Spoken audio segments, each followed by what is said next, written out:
The Battle of Midway, a turning point in the Pacific theater of World War II, broke out. Not long ago, the Japanese Combined Fleet Headquarters conducted a wargame. The original deduction result was that of the 4 Japanese aircraft carriers participating in the war, 2 were sunk, 1 was severely damaged and lost its combat capability, and the situation of the other was similar to the actual battle situation later. However, the Chief of Staff of the Combined Fleet and the Chief Referee of the wargame, Zen Hababuchi, repeatedly changed the rules and forced the Japanese to win. Doesn't he know that such a self-deceptive command will suffer big losses on the real battlefield? Is he stupid, or does he have another hidden agenda? Hello everyone, I am Fei Xiang. It represents people and events. Audiences who like it can follow me. Zen Habuchi was born in rural Okayama, Japan in 1890. After graduating from middle school, he took the entrance exams for the Army Sergeant School and Adajima Naval School. Ranked 12th in the Army Military Academy and 9th in the Adajima Naval Academy, he is considered a semi-academic master. Since the Navy's treatment was much better than that of the Army, Habuchi chose Adajima Naval Academy and became the 40th batch of cadets. He was a classmate of Onishi Takajiro, the founder of Kamikaze Tactics, and Yamaguchi Taken, who trained the Hiryu aircraft carrier during the Battle of Midway. After graduating from Adajima, Zen Habuchi successively served as Staff Officer of the Military Command, Naval Attaché stationed in Germany, Fleet Staff Officer, Cruiser Captain, Battleship Captain, Squadron Commander, and other positions. During World War I, he participated in some Allied military operations in the Pacific and Indian Oceans with the Japanese Navy. After the war, he studied at the Naval Gunnery School and the Naval University, and served as an instructor at the Naval University. He was among the elite of the old Japanese Navy. He is characterized by arrogance, calmness, anonymity, meticulous training, and ruthless treatment of his subordinates. He often laments that his subordinates are too stupid, so he got the nickname Golden Mask. In August 1941, Zen Habuchi, who was already a rear admiral, was appointed Chief of Staff of the Combined Fleet to prepare for the surprise attack on Pearl Harbor proposed by the fleet commander, Admiral Isoroku Yamamoto. Previously, Habuchi opposed an alliance with Germany and Italy and war with the United States, but after the base camp made a decision, he actively prepared. However, Yamamoto Isoroku hated Habuchi's strategies and tactics, and he was basically not called in the meeting. Instead, Kurajima Kamito, the Chief of Staff of Shige's First Fleet, took the lead. The Black Island Turtle Man is the bald guy who doesn't like to bathe and smells bad. This is mainly because Yamamoto is from the aircraft carrier faction, while Zen Habuchi is a representative of the battleship faction, and he tried his best to promote the construction of the Yamato battleship. In the eyes of the aircraft carrier faction, the cost of the Yamato is enough to build 2 aircraft carriers or 1,000 military aircraft, which is a pure waste. Later battles also proved that the Yamato, the largest battleship in human history, did not play any role and was sunk by the US military in the Operation Tiani. After sitting on the bench, Habuchi began to write a wartime diary. Don't tell me, it was well written, and many years later it became an important historical document of the Japanese Navy during World War II. Although Yamamoto rejected Habuchi Zen did not hate Yamamoto. Although he couldn't talk about many things, he still fully supported Yamamoto's attack on Pearl Harbor. 3 months ago, the naval staff conducted a wargame. At that time, few people believed that such a large fleet could not be discovered by the US military before reaching Hawaii. Therefore, although the Chinese and Japanese forces achieved great success in the exercise, they also lost 3 aircraft carriers. As a referee, Zen Habuchi decided that the sinking of 3 aircraft carriers was unreasonable and resurrected 2.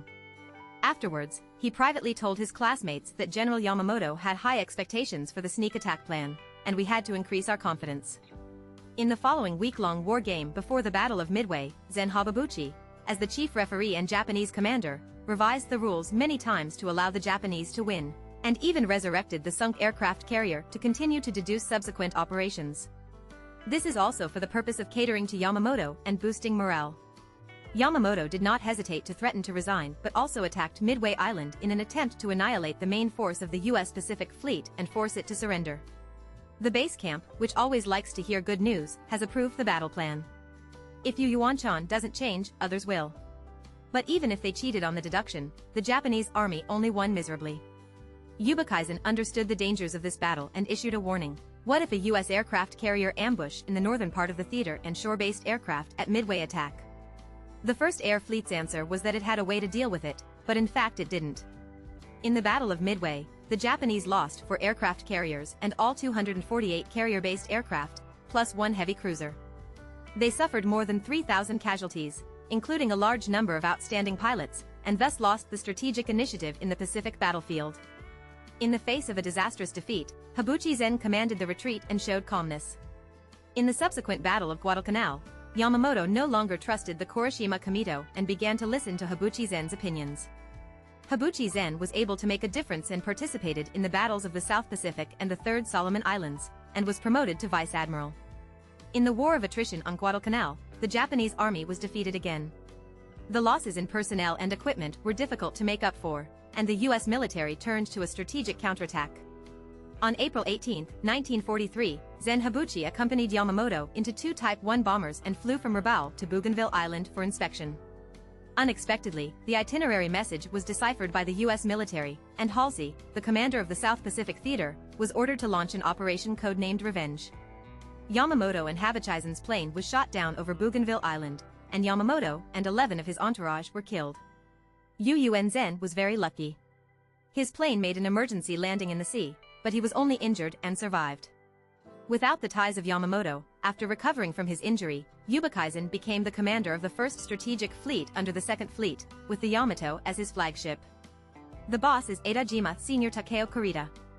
Kurita Takeo is from the torpedo department and is known for his caution. In fact, he is weak-willed and never persists in a battle. He will run away at the slightest sign of trouble. During the Battle of Leyte Gulf, 1st Fleet Commander Ozawa Jisaburo led away the main U.S. aircraft carrier fleet commanded by Halsey, and Hibuchizen commanded the strategic fleet to prepare to break into Leyte Gulf and fight the decisive battle with the U.S. military. As a result, Kurita misjudged the situation and ordered a forced retreat, and all previous efforts were wasted. The main force of the combined fleet was basically destroyed, and it completely lost control of the sea and air. In 1945, during the Battle of Okinawa, Zen Hibuchi served as the commander of the 5th Air Fleet and commanded the Operation Kikusui, which was the so-called kamikaze attack of 1 man, 1 machine, 1 bomb for 1 ship. This style of play has indeed caused a psychological shadow on the U.S. military, causing many soldiers to suffer from neurasthenia and look up at the sky all day long. But it has no impact on the battle situation. August 15th. A bunch of plywood planes gathered on Kyushu Island at noon. Yuyenchan, who is preparing to risk his life with the U.S. troops who landed on the ground. Hear the broadcast of Emperor Hirohito announcing his acceptance of the Potsdam Proclamation of Unconditional Surrender. He refused to be dissuaded by his chief of staff. Asked his subordinates to prepare 3 spy planes with the intention of martyrdom for the country. In diary, Yuyenchan said, "He has not yet received a formal armistice. Responsible for failing to stop the enemy. Will follow the previous kamikaze team to perform the last special attack display. The true spirit of Bushido." His decision was echoed by many agents. In the afternoon, the group ate and drank. Sensationalized. At 5:23, we took 11 planes to Okinawa. 3 hours later. Except for the fact that 3 planes made an emergency landing due to malfunctions midway. All other planes crashed. In Okinawa waters. All 18 people including Yuyenchan died. It is said that it was shot down by U.S. air defense fire. It is also said that it was so as not to violate the emperor's order. Plunged directly into the sea. Overall. Several key battles in the Pacific theater. Yuyenchan was basically in an awkward position without decision-making power. Yamamoto died. He went to the front line as a chief officer. Still constrained by boss. Maybe only the last soldier agent. He is completely independent. Corresponding. Let your subordinates risk their lives to survive. To post-war Japanese generals. It is also a heinous crime. Yuyenchan, a war criminal, is already very enlightened. That's all for today. Friends who like it, please follow me. See you next time.